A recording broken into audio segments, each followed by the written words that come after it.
Anytime you're going into a protest situation, it's helpful to know that somebody has your back. That's literally so fun.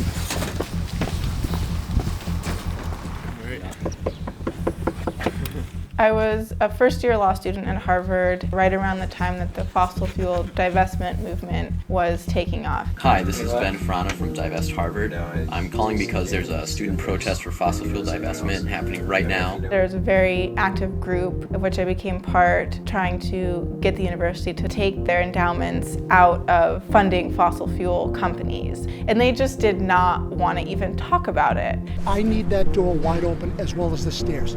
If the fire department comes here, nobody can stay here. Ultimately, we started a campaign of civil disobedience, doing blockades. So we're looking for an open and transparent dialogue with Harvard Corporation about divestment, and so we can only speak with someone who has the power to negotiate on behalf of corporations. Our only request was for an open meeting to talk about these investments, and rather than have that meeting, they had a student arrested. Harvard's slogan has Veritas, truth in it, and I felt like the administration was hiding from the truth of what their investments are doing to the world and the futures of their students.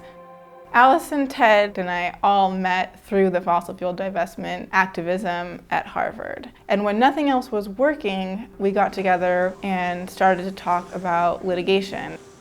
University officials wouldn't meet with members of the campaign unless it was behind closed doors. It became clear to the campaign that the best way to get them to go on the record, in a public kind of way and engage with our arguments was to, file a lawsuit against them. Good morning.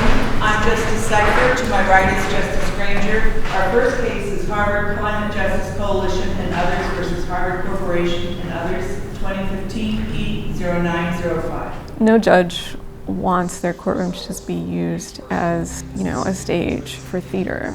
But there's also a long and distinguished tradition in the law of using courtrooms and legal advocacy in sort of more of a First Amendment tradition, a way of allowing juries who are representatives of a community to really engage in a real way with some of the most pressing issues that are facing a community. Under our second count, our tort count, we are representing the interests of future generations. Future generations, of course, are not able to come into court and represent their own interests.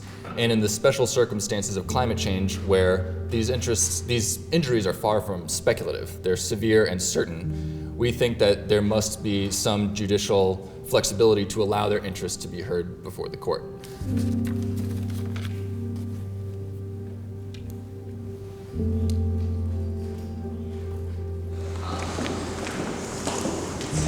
Allison, Ted, and I were pretty disillusioned by what we learned in law school about the existing options for environmental law to respond to climate change. And I think we all shared both that disillusionment and also inspiration from the courageous acts of protest that we were witnessing across the country and across the world, really. And we realized that that's where we wanted to do our legal work. We started CDP after we graduated. Most of our work so far has involved providing criminal defense representation and other legal support to climate activists. I think addressing the climate crisis does give us an opportunity to think about what systems we do want to have and potentially remake some of the ones that aren't working that well. A good example is the necessity defense, because it asks the jury to consider not just did this person trespass, but is it acceptable to break the law, and what are the values that we care about most as a community and as a society. And we just have so little time to address the problem. I think that's, part of why Kelsey and Ted and I felt that we needed to start this organization right out of law school, even though everyone was telling us that that was a bad idea. We really had the sense that people in the climate movement needed lawyers who understood them.